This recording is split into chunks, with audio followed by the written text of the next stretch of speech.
Welcome everybody to danandmatt.com. Today we're doing the first in a series of 10 workshops, and our topic today is the relationship between sales and marketing. And it's interesting, Matt, that often I'll hear people speak about sales and or marketing, and the funny thing is they use the words and they interchange them, where it's almost as though in their minds it's the same thing. And of course, this isn't the case. Sales and marketing are definitely related, and we'll cover that off in a moment, but they're clearly not the same thing. And I think that it's not surprising, in fact, let me say right up front, that many of the businesses that I know that I deal with and having spoken to you, you deal with, that are in trouble.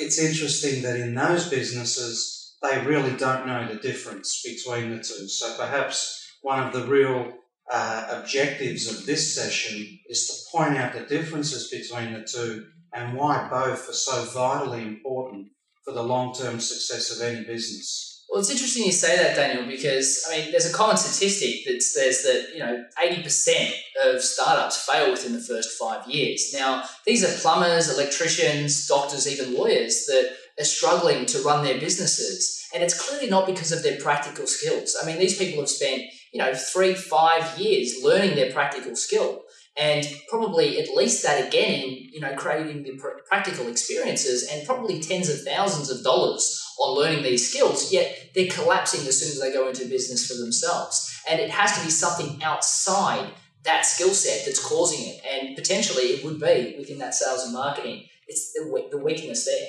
Yeah, look, you're absolutely right. In terms of just recapping what you've said, that functional skill that, you've mentioned plumbers and lawyers and basically any profession, they are good at what they do.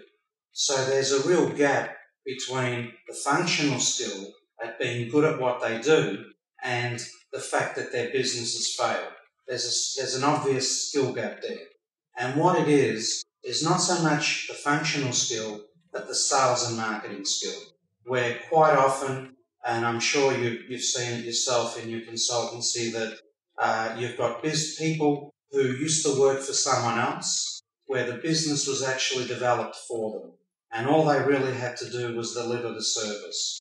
But when they start up their own business, all of a sudden they have to generate that business for themselves, i.e. the sales and marketing, which they really have no idea how to do it. And that's really the root cause of why so many of these businesses go out of business within 5 years. Look, for me, I try to use a neurosurgery example. If you can imagine a neurosurgeon going into a surgery with no experience, no training, no processes and no systems, and then expecting to be able to know what to do. They're going to have so many issues and things are going to go wrong. And when it's a sales scenario, the same things go wrong. So you need to have systems, you need to have processes and formulas that you use, and you use consistently over time so you can perfect them before you can be expected to have a stable and long-serving business. Now, Daniel, what sort of strategies or what way can you differentiate the difference between sales and marketing for our listeners at home? Yeah, again, a great question. And I guess if you go to the textbook and, we look at a Philip Kotler or one of the great marketers in the world, they would say to you, okay, selling is a subset of marketing.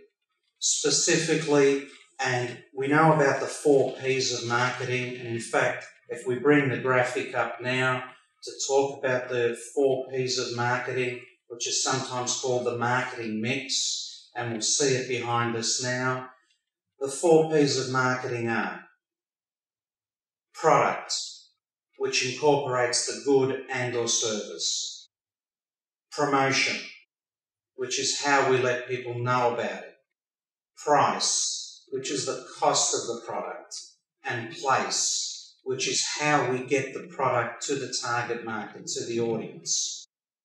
All of those things make up the marketing mix.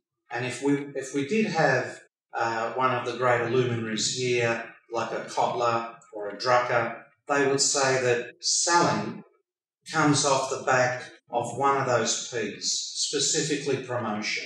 Okay, so if we were to pull up just the promotion element, what would we see in here then? Yeah, that there are various aspects to promotion.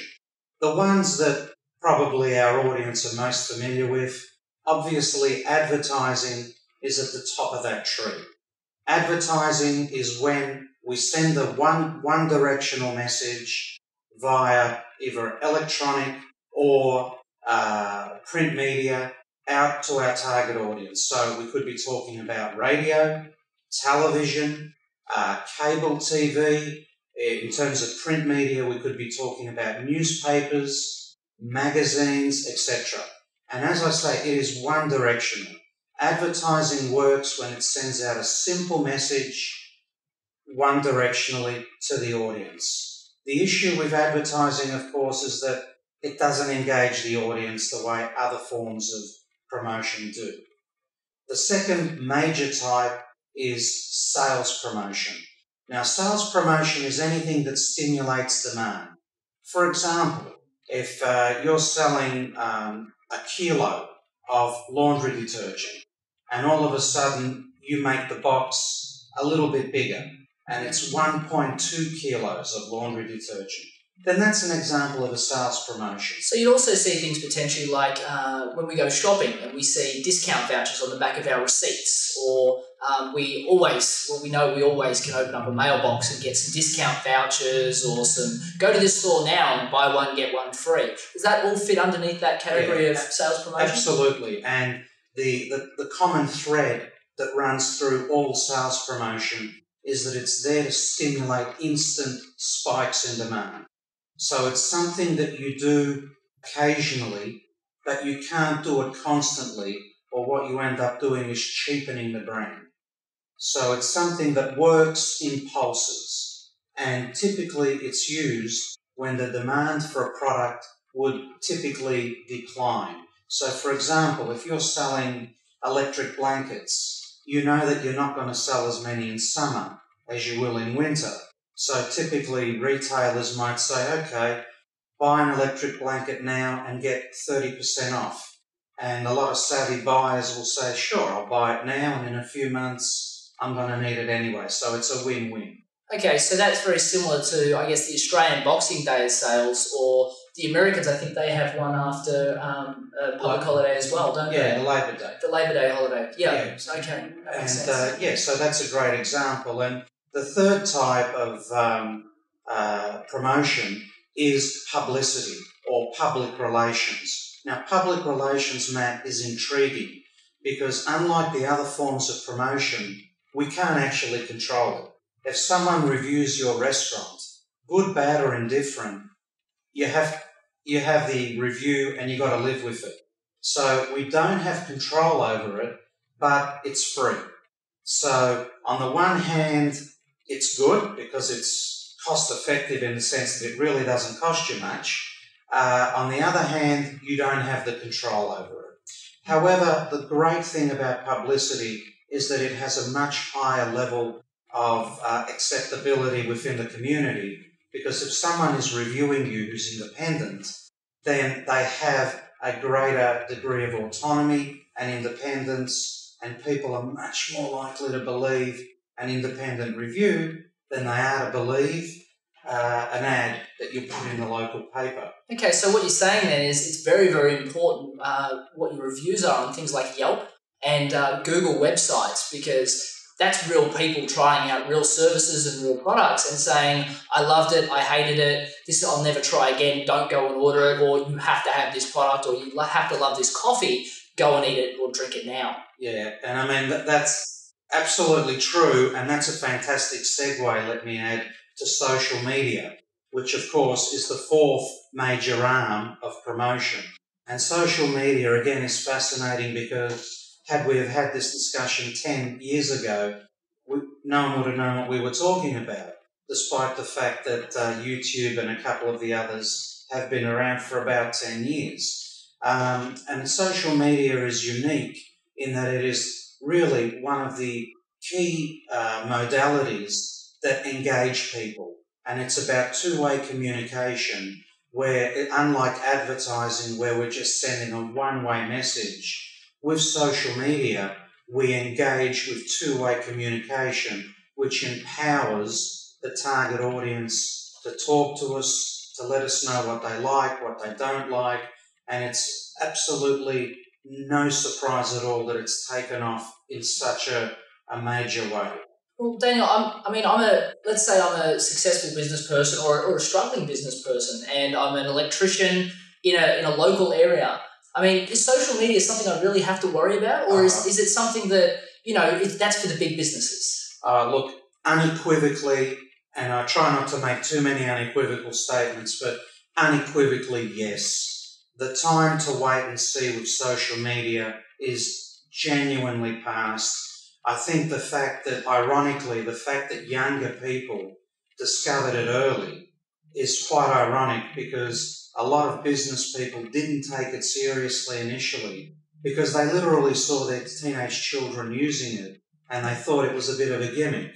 Quite the opposite, Matt. It is a powerful, focused and enduring tool that we will discuss in full in later installments. Suffice to say, if you haven't started social media, you really need to get on with it now. It's funny, I thought social media was a bit of a gimmick as well. And then I started to hop online when I was looking for an electrician, and I ended up hiring an electrician solely based on the reviews of a bunch of people in my area. I've actually got a client who was an electrician out in the Lilydale area, which is an area in Victoria, and he didn't understand why his business was getting so many customers all of a sudden. It just took off what he thought was out of nowhere. And what he found out was a couple of his clients had put some rave reviews about him on Google. And all of a sudden, there were, corporate organisations, franchises that had paid a fortune for their franchises that couldn't go near this guy because he was getting so many clients just based on these reviews. So social media can be incredibly powerful. Now, obviously, today and for this video series, we're not going to be covering off on the finites of advertising, social media and publicity, but we'll be covering it in some of our other things that we do in the future. But what I think for this purpose is we really need to stop for a second and look at what the differences are between sales and marketing, so the viewers at home can really start to understand and I guess start to apply into their business. First, understand what the difference is, and then obviously put those in action in their business. Yeah, no, a great question again. And I suspect I'll give you a more functional definition than the book definition. Imagine you're in business and you have a product that you want to get rid of, you want to sell. That's fair enough. You're in business to make money. With selling, you have a product you want to sell, but you may or may not have any demand for it. With marketing, the difference is you don't assume the demand. You have a product that you can get rid of because you have done the testing, you've done your due diligence, you've done your market research, and you have shown initially the demand is there, and specifically this is the product that people want. And whether or not that translates into sales will obviously depend on how well you go and sell the product down the track. And that's the important thing, Daniel. I mean, we found that there really was no one in the process that would take you through all the steps. Some people would take you through and explain to you why marketing was so important and to make sure that you were targeting the right customers. And then there were other people that would take you through and say, once you've got customers approaching you, how you'd sell to those. But there was really no one that would hold your hand and take you through the entire thing. And that's why this video series is so exciting, because it starts at A and goes right through to Z, really shows you everything you need to make sure that your product is not only targeting the right demographic, positioned right in the demographic, but also tells you how to sell to that demographic every time. Absolutely, Matt. And in fact, consider that marketing, and especially the early stages of marketing, when we do our market research, for example, it's analogous to the ground floor of a building. It's the bedrock that we build our building on.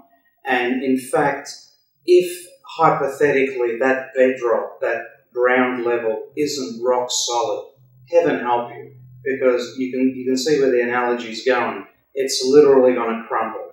And that's why this series, I think, will be so valuable to people, because step by step, we are going to go through those 10 steps, which is analogous to the 10 floors of a building, so that your building will be solid, your business will have a foundation to build on, and hopefully won't be one of the poor, unfortunate 80% that crumble within 5 years. And that's why I'm so excited, Daniel, because the content we're giving over the coming series is so important to businesses, so they don't have to become a business statistic. I mean, that 80% failure rate within startups within 5 years is just horrifying for anyone that is about to get into business or that is in business already. So the models that we cover off on really help people work out how they're going to apply our concepts to their business and start getting the results they need, not only to survive, but get that quality of life back that they so rightly deserve for being brave enough to go into business for themselves. So that's all we have time for today, but thank you very much for joining us. Feel free to hop on our website to see what upcoming seminars that we have in your local area. Thanks again. Today we've shared with you some fantastic concepts and ideologies to help you and your business. These are the same strategies that we have used to build businesses into the multi-million dollars within such a short period of time. We've also helped other clients build thousands of customers within just periods of 2 to 3 years. These same concepts have also been used to help national and multinational corporations improve their bottom lines and their acquisition strategy time and time again. Now, despite that, the caveat that we very much want to give you is that obviously we don't know the subtleties and the eccentricities of your respective businesses. So as is always the case, always seek professional advice before starting a program of your own. Now, obviously you can go and see a professional sales and marketing coach or hop on danandmatt.com. We have seminars that we hold all year round. Hop on there and see if there's one in your local area. We would love to help you tailor the most successful sales and marketing program to help you build your business to success.